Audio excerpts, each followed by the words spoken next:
from the vault, high atop the pastoral center of the Diocese of Camden, you're listening to Talking Catholic.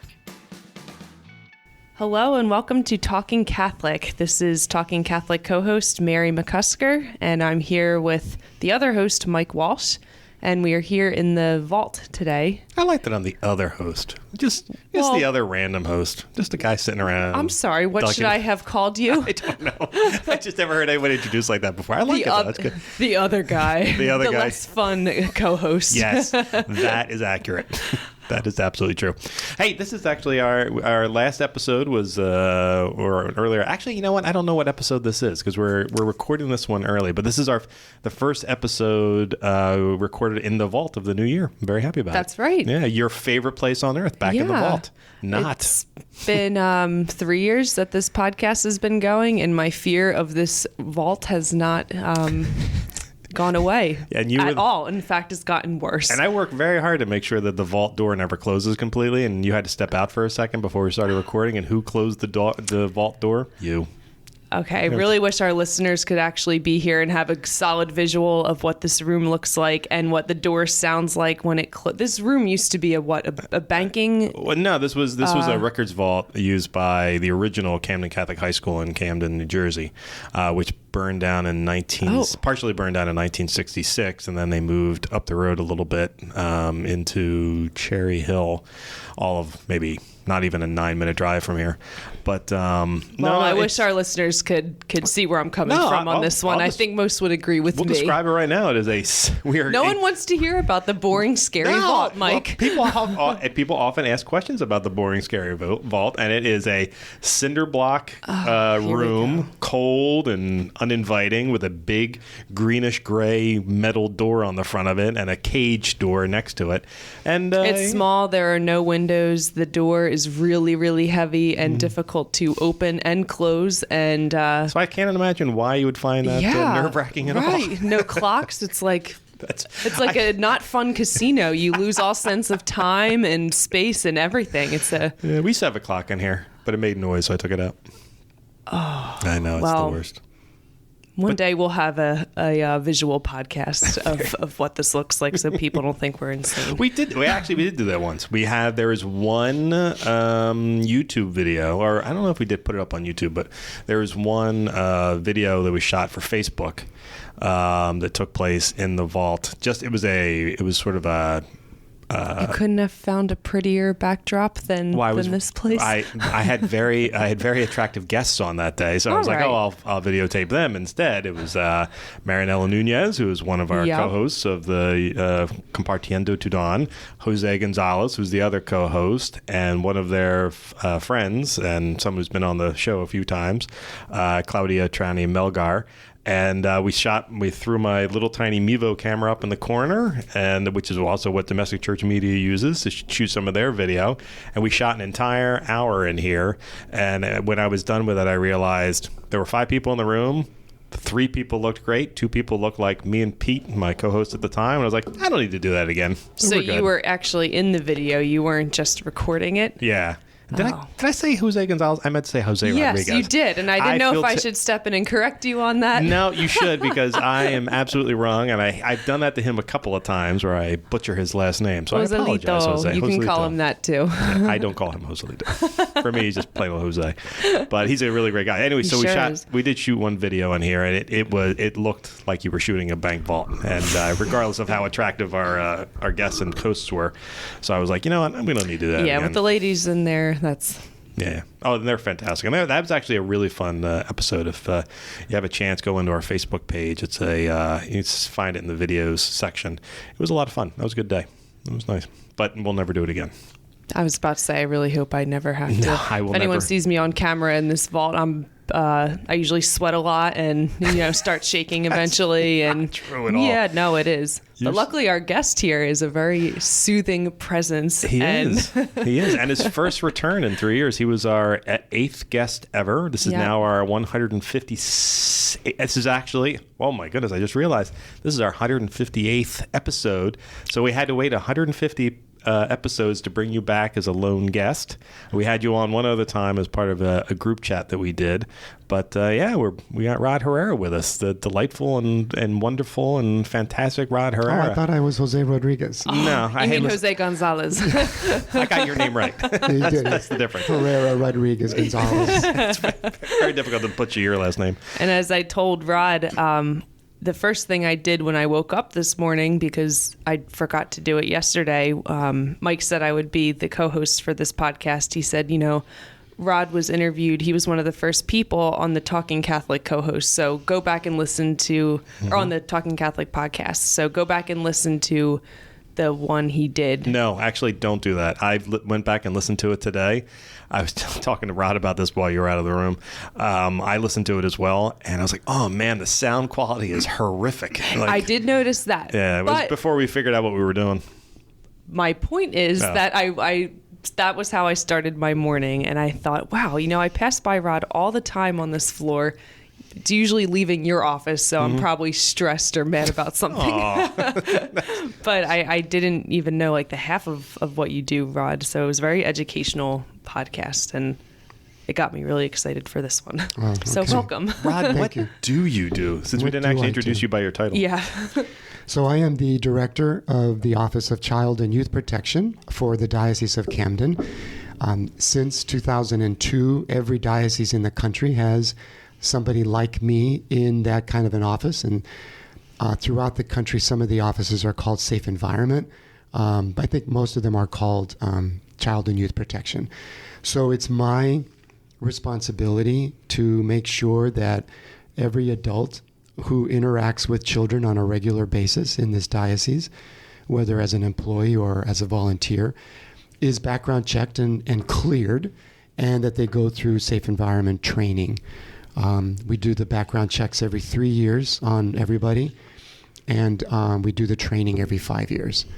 So I'm responsible for all the parishes, all the schools, retreat houses, any other youth-serving entity that's out there.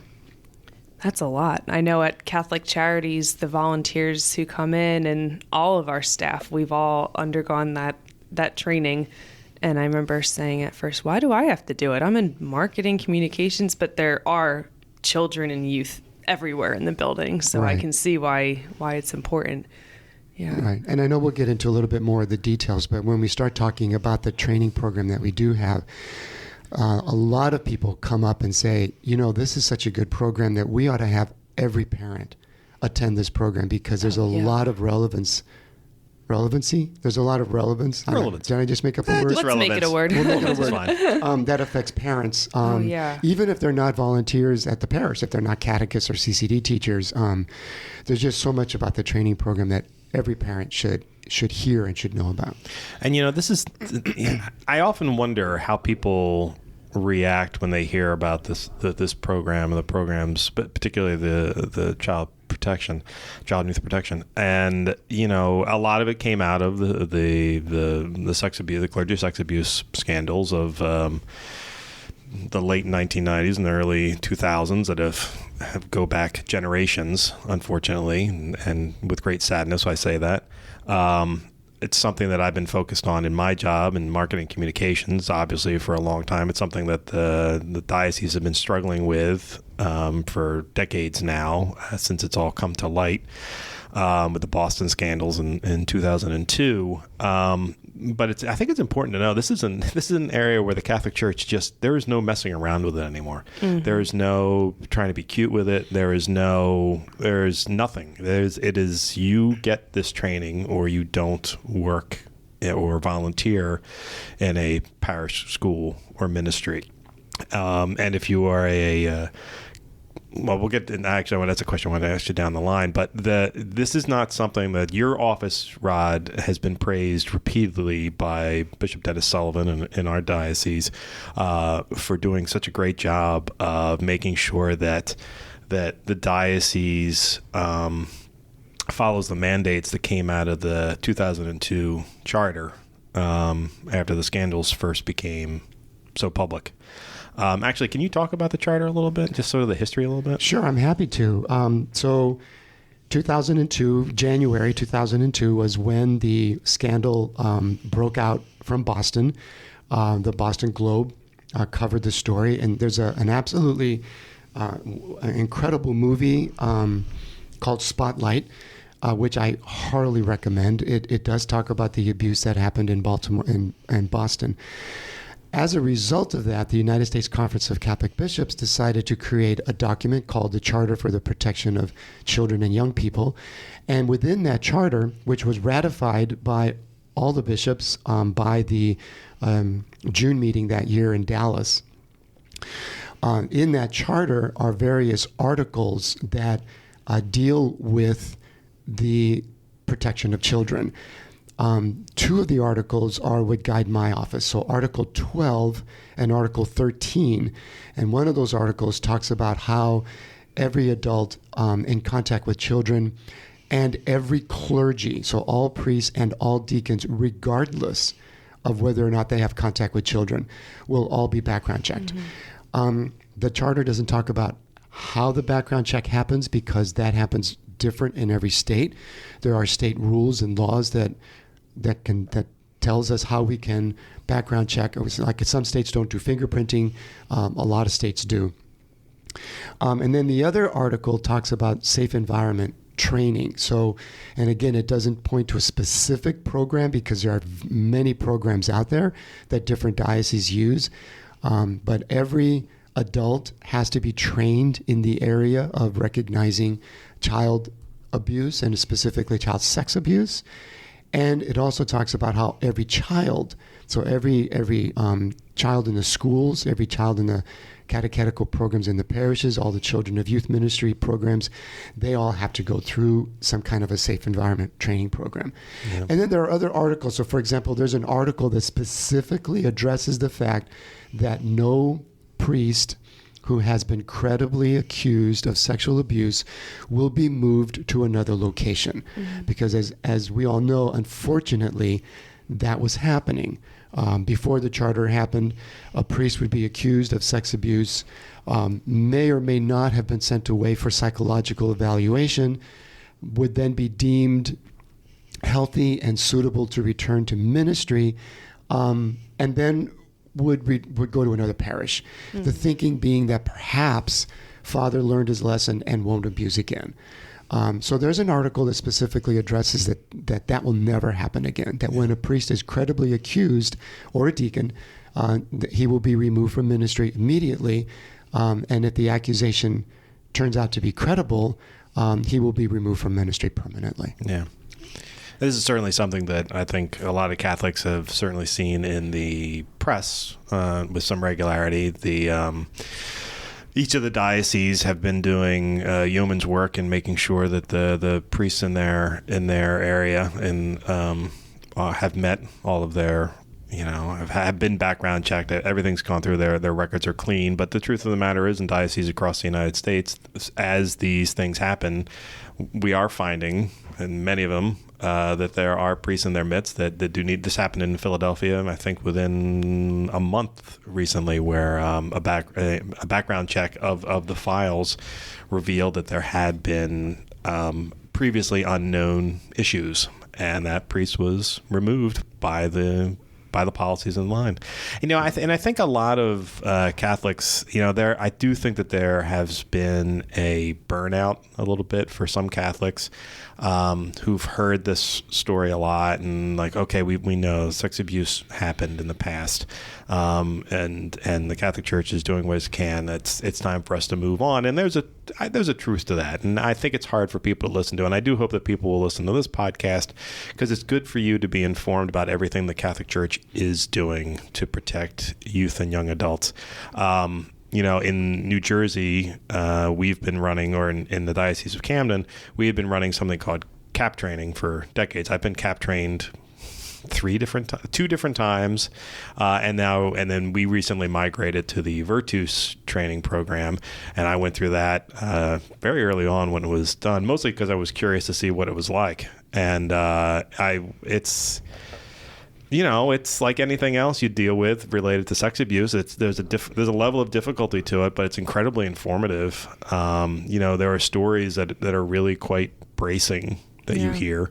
You want to tell us a little bit about what the Virtues training is like? Yeah. So Bishop Dennis Sullivan, who came to us from the Archdiocese of New York, was familiar with Virtues Protecting God's Children, because that's the program that the Archdiocese of New York uses. And when he came here, he saw that we were using a program called CAP, which he was fine with. And it's an excellent program. It was a 90-minute program that covered not only just awareness of child sex abuse, but it talked about bullying, it talked about internet safety. The Virtues Protecting God's Children program is different in that, well, first of all, it's 3 hours long, which is one of the biggest complaints of people when they realize that they have to be there for 3 hours. However, the 3 hours go by really very quickly. As someone who sat through it, I agree completely. Yeah. I actually was amazed at how, because it's so informative, and the facilitator I happened to have was outstanding, who happened to be Rod at the time. Oh my gosh. There are a couple of facilitators. It was I. But it was really great. It was really engaging. There is back and forth. There's a lot. There's a lot of video as a part of it. So you're watching these stories. Which actually the video component itself is pretty amazing. You hear directly from abusers in their videotaped testimony, I guess is one way of saying it, as to, why they did what they did and how they did what they did. Why, for years, and I think we talked about this in the first episode, we were always taught, stranger danger. And now we've come to realize that it's I mean, there are strangers out there, and we should be nervous about that. But in this kind of abuse, that's not typically what it is it, Rod? Right. I go out of my way to make that perfectly clear, that whoever coined the terminology stranger danger was wrong then, and I always say is wronger even now. The statistics will show that 11% of the time a sexual abuse of a child is committed by a stranger.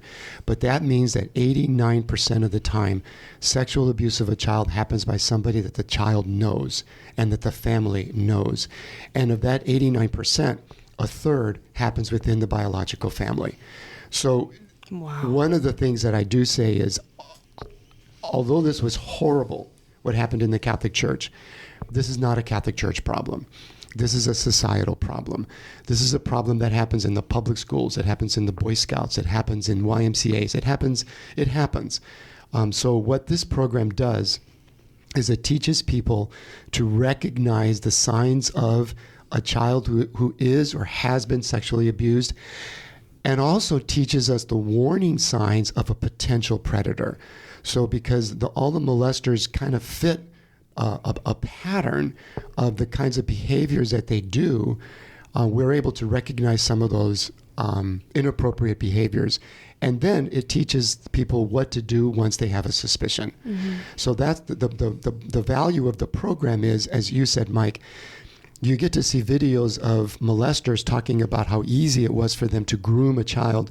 Oof. You also see 5 survivors of child sex abuse, and they talk about how the abuse has affected them, how it happened, how nobody listened to them, how it could have been prevented had people been aware of the warning signs. And it's adult interaction, so it's not a lecture. The videos are each about half an hour long, so that leaves 2 hours for discussion. The facilitator, and I've trained about 22, 23 facilitators. The facilitator asks a lot of questions and tries to get the participants in the workshop to give the answers. Mm-hmm. And if they don't, then the facilitator steps in and says, how about this? We didn't talk about this. So it is a lot of back and forth adult style learning that takes place. Is there any, as hard as it must be to sit through and hear some of those things, I really can't think of a more important 3 hours that anyone can have, Catholic or even just like one of you said before, parents. Yeah. Anyone interacting with young kids.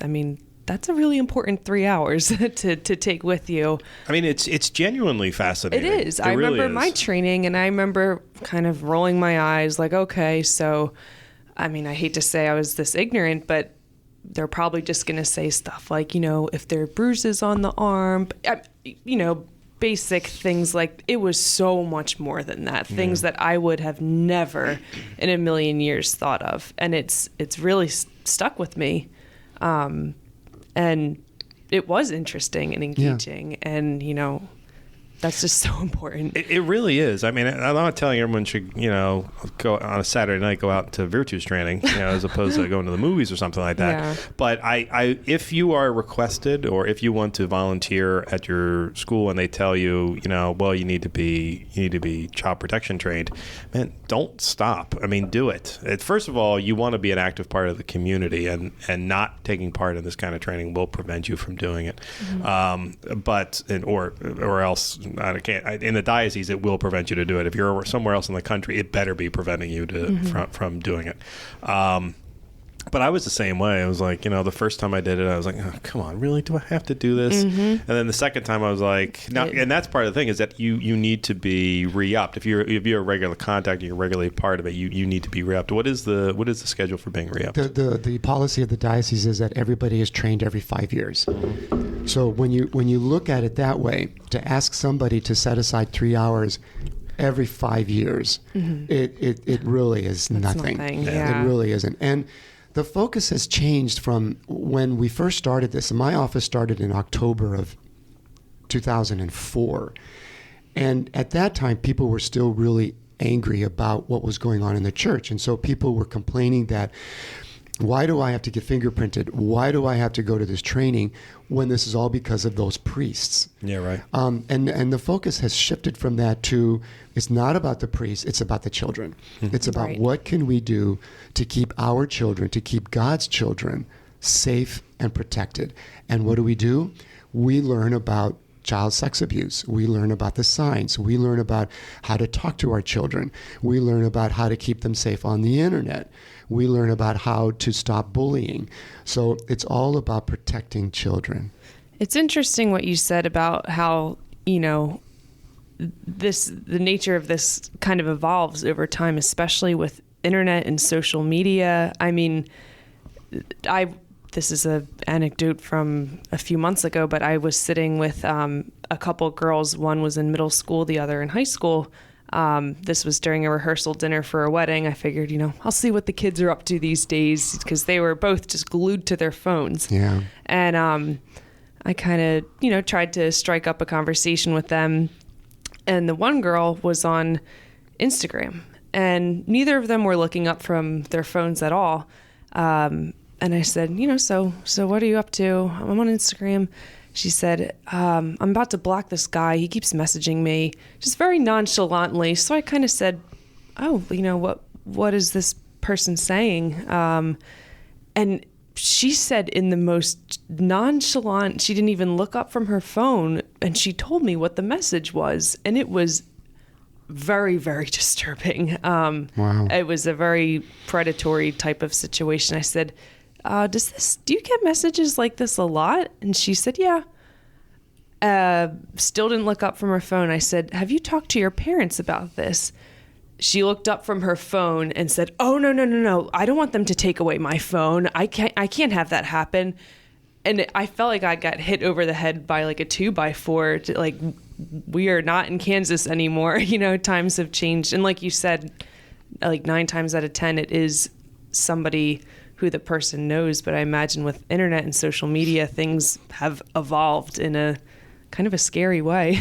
So I can see why it's important to keep, these trainings going every 5 years. A lot can happen in that span. Right. And I know that one of the biggest challenges since we rolled out Virtus Protecting God's Children 2 years ago are the public school teachers who are volunteers in the parish, like they're the CCD teacher, catechist teachers. And they have to now also attend Virtus Protecting God's Children, even though most public school teachers or employees get some type of training, some of them every year. So I've had a fair number of public school teachers come up to me at the end of the session to say, this is such a good program. I did not want to be here first because I've already been trained through my public school, but this program is really, really good. Right. So I would really like all the public school teachers out there to know, first of all, thank you for being catechists in our parishes, because we really couldn't do it without you and without your expertise and without your willingness to volunteer and to teach our children.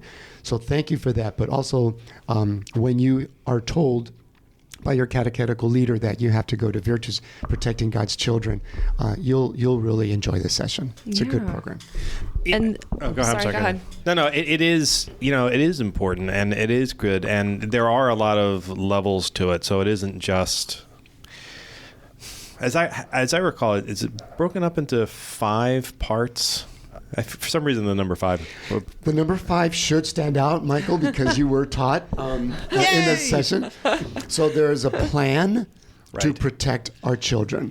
And that 5-step plan, I'm not going to go into detail because I want people to go to the session. Of course. Go to the 3-hour session and not just a 5-minute summary by Rod Herrera. But the 5-step plan begins with know the warning signs. Mm-hmm. So what are the behaviors that are inappropriate, that could be a person grooming a child, and like a couple of those behaviors. One of them is the person prefers to spend more time with children than with adults. They tend to freeze the other adults out, and they just want to be with the child. Another warning sign is they give inappropriate gifts. So within the video, you'll see 2 examples of that. And one of those examples is an adult grooming a minor, a girl, by giving her a necklace. A very inappropriate gift from a stranger, although he's not a stranger because the family knows who he is. Right. So he gives a gift to a child, and it's inappropriate to give it was a beautiful necklace too. Mm-hmm. So that's the first step of the 5-step plan. And then can I also add that just recently we retrained all the priests and all the deacons. Actually, I wanted to get to that. Okay. Because that's something that I particularly appreciate about it. Because I went to a couple of the clergy sessions, and I tried to go to a couple of Rod. It's just like, wait, you weren't at a couple because he ran. I went to one. I was at all of them. Well, no, that's because I know. No, it's because.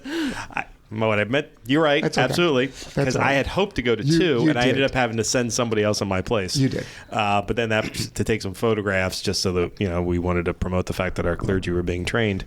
But then the photos came back, and they were so terrible that I was like, you know what, I'll go. And so I went and took some photos. But actually, that was something that I was very proud of in terms of our clergy, that they went. Even more so that our bishop, Bishop Dennis Sullivan, I think was at. If not the first one, or one of the first ones that were done. He was at one of them. It wasn't the first one, but he was one that was close by to where he lives. Right, but he was there. I went to all of those sessions. I did not facilitate all of them. I had some of my other facilitators do some of the sessions, but I was there. I just felt it was important for me to be there because of my office and because of my relationship with the clergy. But yes, all the priests were there. All the deacons went. Even the priests and deacons who are retired. So I facilitated a session at Sacred Heart Residence in Cherry Hill, which is the home for our retired priests, and they were all there. And wow. I think, from looking at their evaluations, that they really got a lot out of it. With any kind of professional group, I think that, and I certainly throw the clergy into that.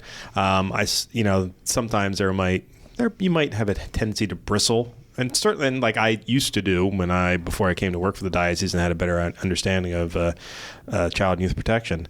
You might bristle, and this might be something that I really don't want to go to this. Not that anybody ever wants to go to it, but I'm going to fight the urge. To the one that I attended, the thing that really impressed me while I was there was just the level of engagement between you, happen to be facilitating this one, between you and the priests that were there, and the deacons that were there. I was really impressed by that. This is not something that at least in our diocese, anybody appears to me, and I usually pick up on these things, anybody would seem to be giving short shrift. I didn't see anybody on their phones. I didn't see anybody. Everybody was dedicated, and including the one that I went to, 2 years ago or a year ago when we rolled out 2 years ago? At St. Mary's School in Williamstown. Yeah. I'm trying to remember how long ago it was we rolled it out. It was September of 2018. And that was a huge crowd that I was with. A huge crowd, that was a big turnout. And I, just because of who I am, I was looking around and making sure everyone was focused, and everybody was focused. That's a rare thing. It really is. And I hate to sort of, I know I feel like I'm kind of conflating what this presentation is like, almost telling everyone this is a great presentation. You should go check it and learn something. But it actually is. It has that component of being genuinely interesting. And, oh, by the way, this is also going to protect our kids, not just our kids, but you're going to know the warning signs to potentially confront or report someone where you think there might be an issue.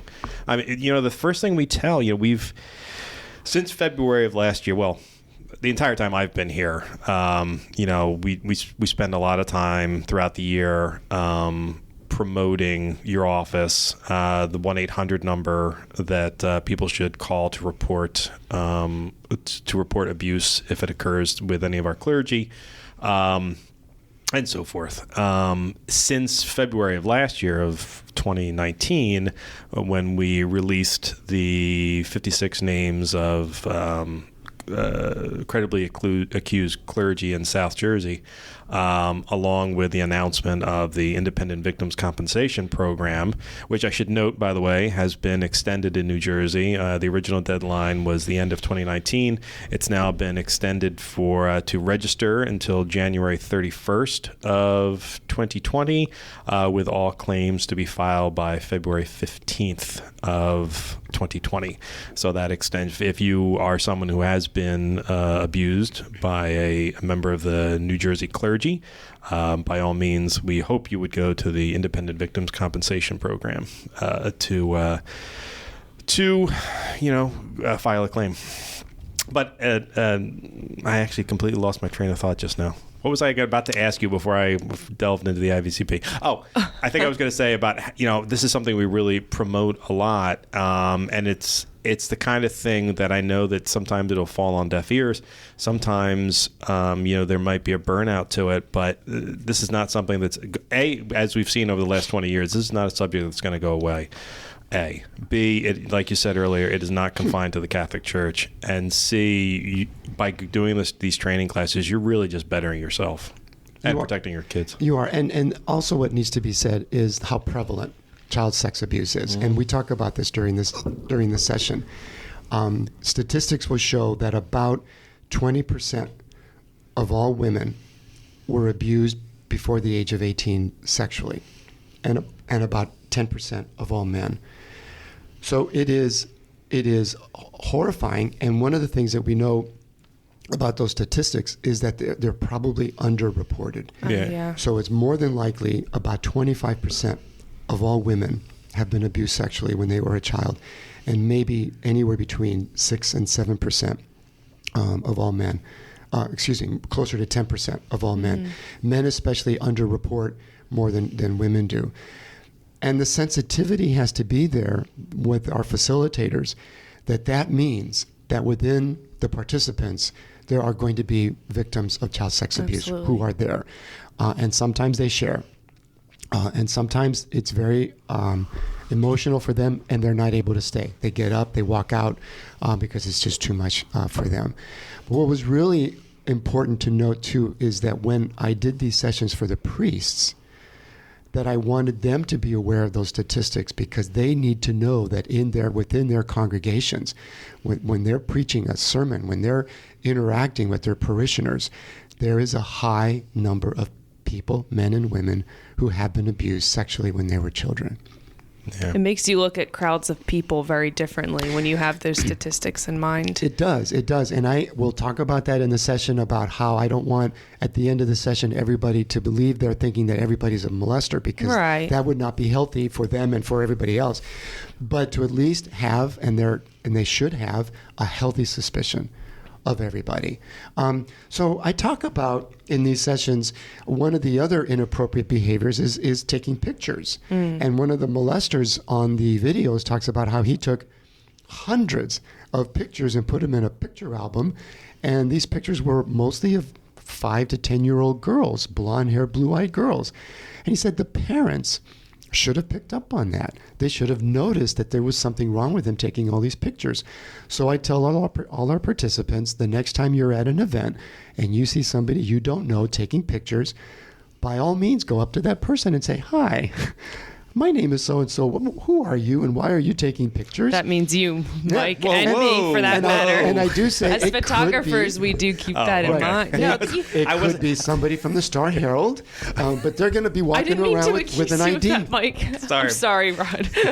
Because so often we take pictures of large crowds, and people have come up to me and said, "Who are you?" But you have your ID with you. Yes, hope. and I make sure I show them my badge, and 9 times out of 10, it's fine, you know. But I don't blame people for being like, she has a zoom lens. Yeah. There are kids, healthy suspicion. Right. Yeah. Exactly. And it's so funny you say that, because I as a guy, it must be worse for you than for me. Well, A, it's a guy. B, I look like a creeper to begin with, so I got a lot of checks working against me.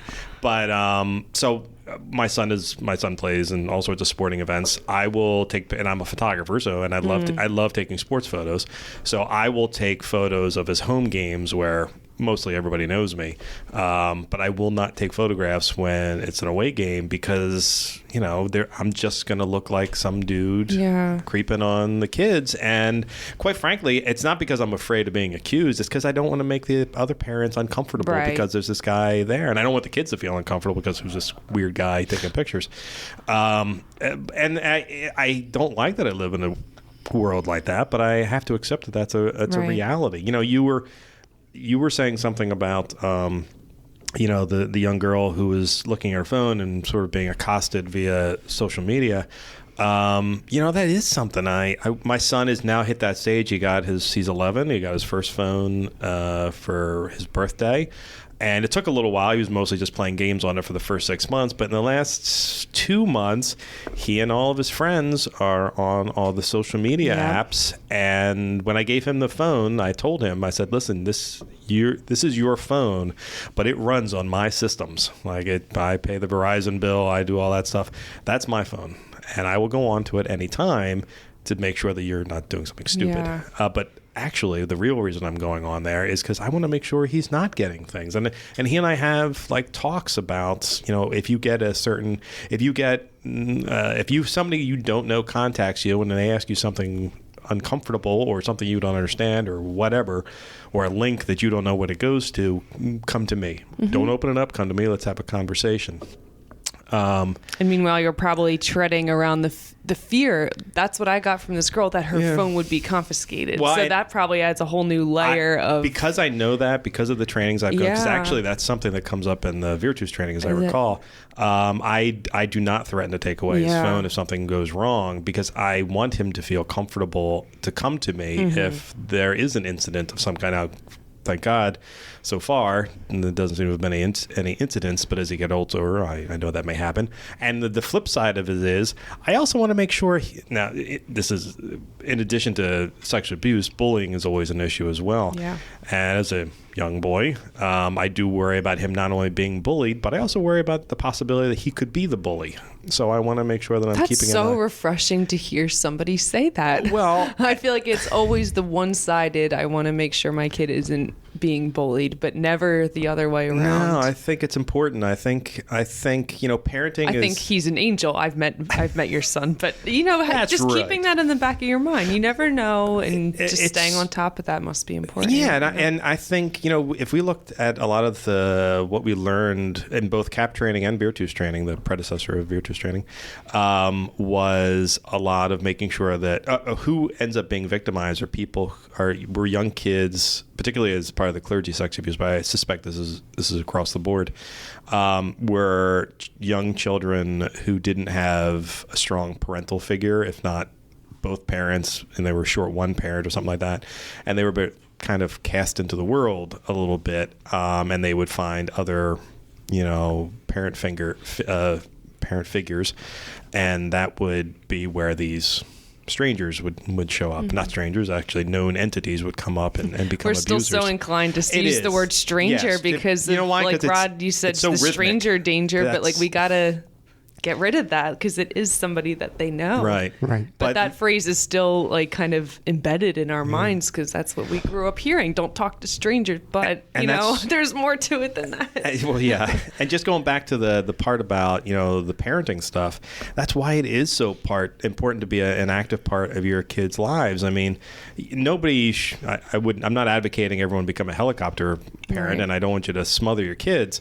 But, man, be aware. Be there, try to, it only takes a few minutes a night to check out their phone. And not for snooping purposes.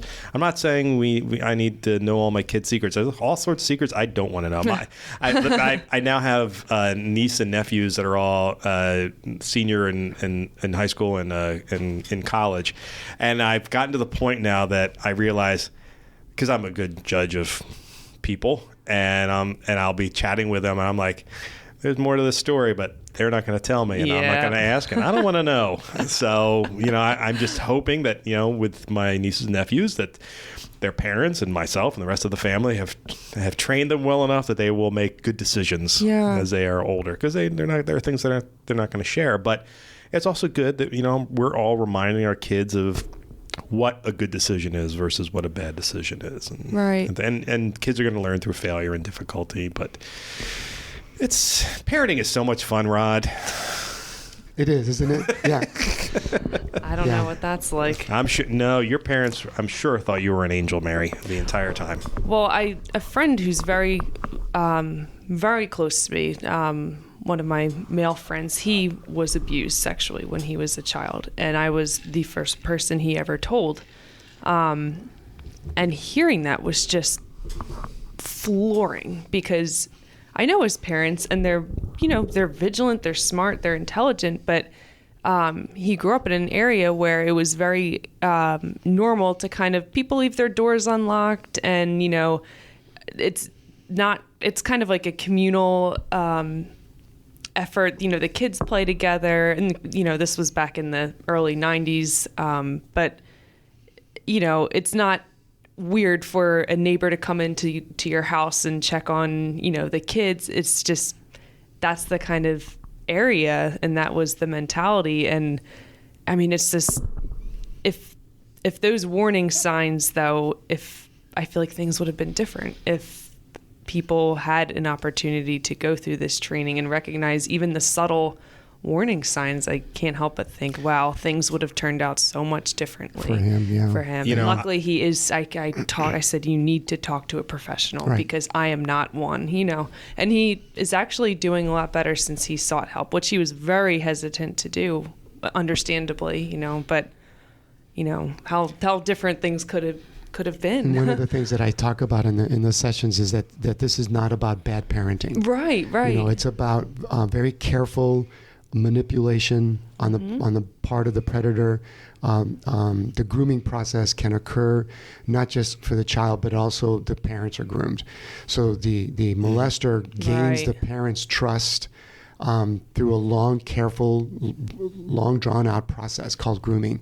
So, yeah, you're right. And if the parents can all learn what the warning signs are, and then also the changes in behavior of their child if something is going on. Yeah. And then, Mike, as you said, parenting, our biggest challenge as parents is to be connected with our kids and to let our kids know that we love them, that we care about them, and hey, what's going on in your life? Yeah. Share with me what's happening in your life. Yeah.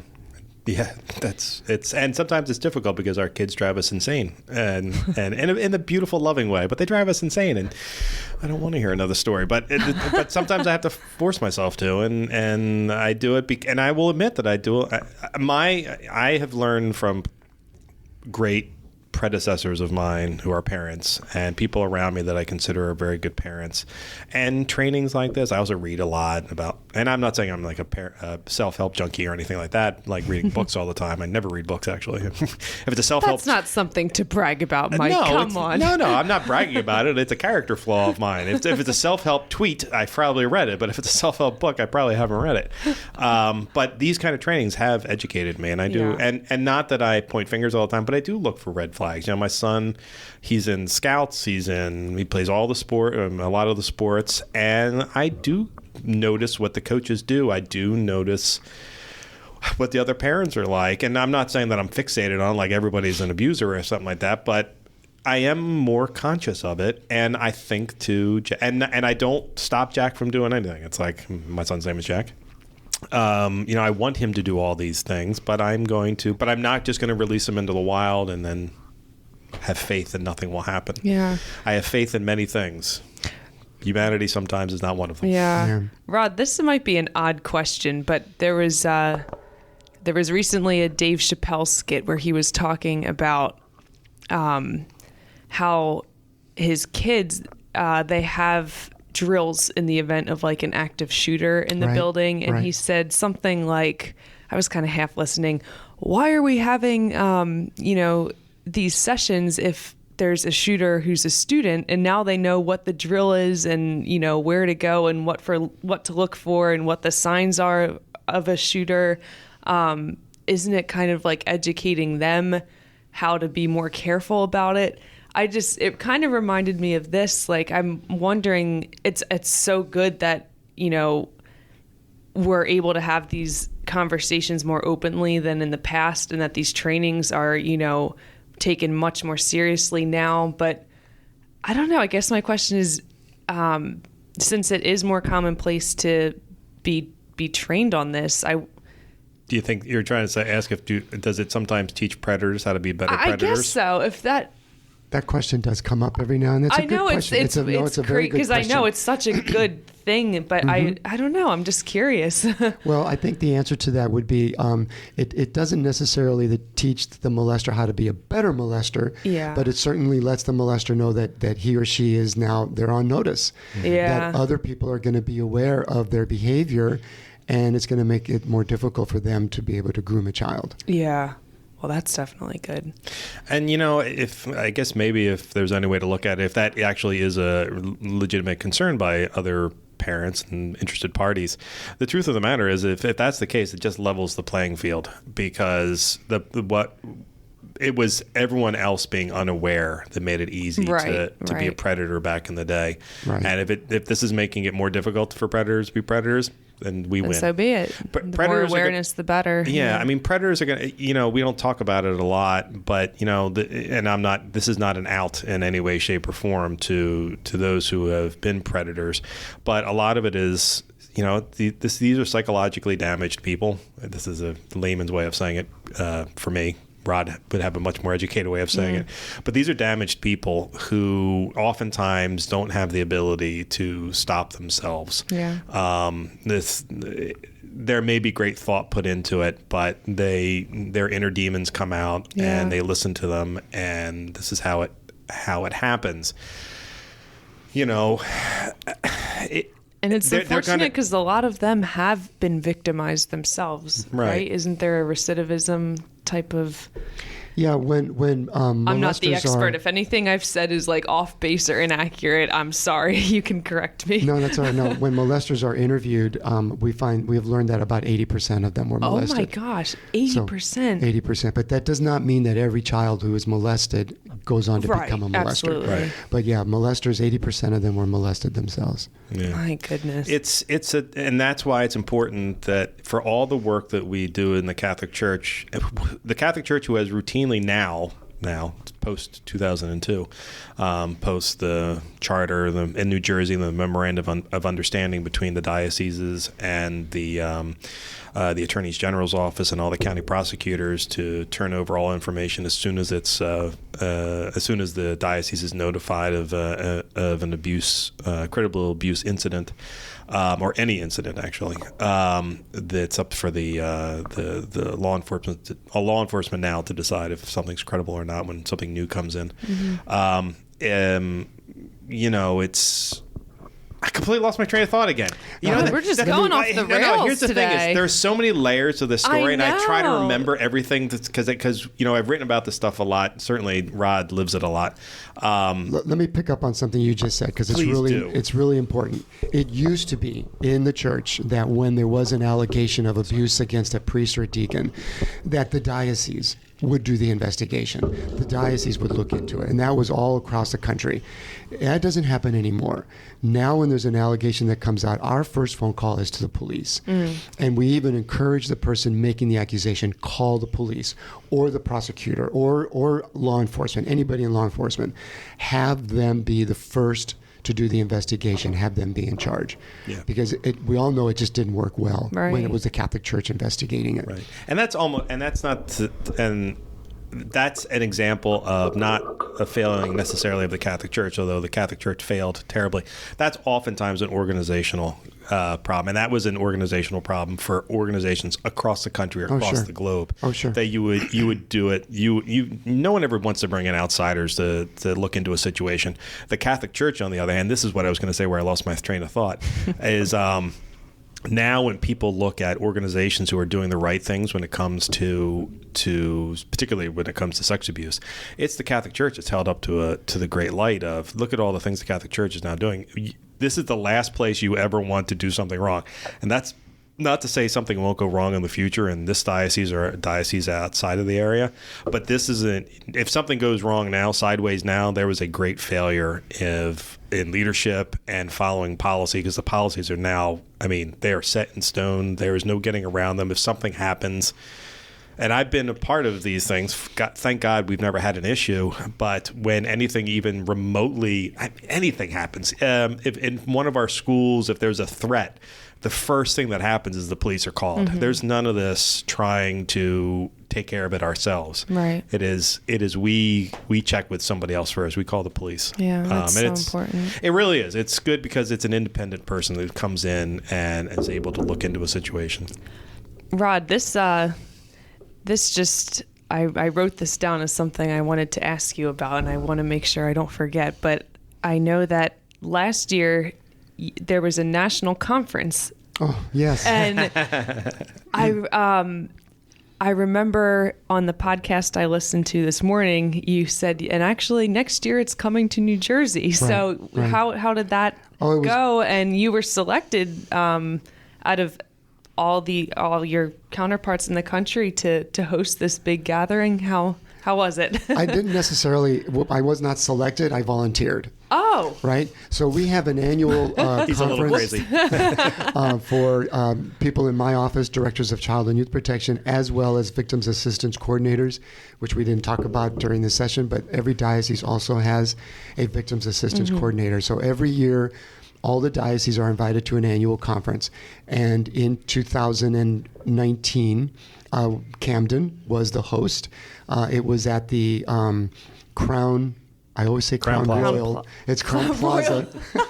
The Crown Plaza Hotel in Cherry Hill. And we had, to date, the most people ever come to a conference. Wow. So we had over 200 people come. Well over 100 dioceses were represented. So it was very successful. Our speakers were fantastic, and we got really, really high ratings on the conference. So it was a tremendous success. I feel like you get a lot of high ratings everywhere. The trainings, people have such good feedback about. Yeah. The conference, I was in a meeting with Bishop Sullivan recently where Rod was not at the meeting, and he was just going on and on and on about the great work that Rod's office does. Really? He really does, yeah. Protecting, nice to hear. Not just protecting our children, but quite frankly, and there's a bit of vanity in this, but protecting the diocese, the reputation of the diocese by going above and beyond, making sure that, number one, we're following all the policies and procedures to the letter, making sure that everyone's CAP trained. This was several years ago, but I was in a meeting with the bishop at one point, or might not have been with the bishop, might have been with somebody else. But they were saying that there were a couple of deacons who had not yet, not because they were resisting, but had not yet gotten their at that time was CAP training.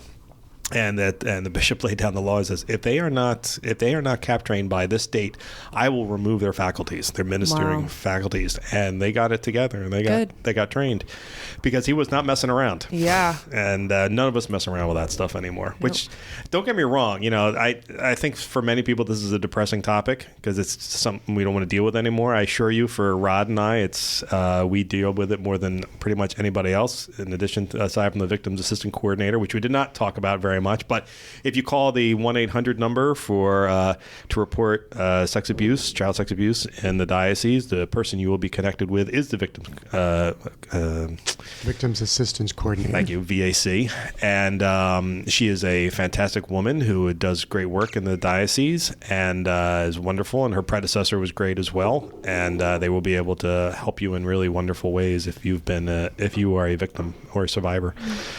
But unfortunately, we got to tie this up. This is one of our episodes. We gotta close it up. We're 30 seconds away from going over. It's a hard thing to talk about, Rod. I don't know how you do this every day, but you deal with some sensitive issues, and thank you so much for joining us. Well, thank you for having me. Because he's a wise and wonderful person. But I promise I'll try not to make it 3 years before we invite you back. Okay.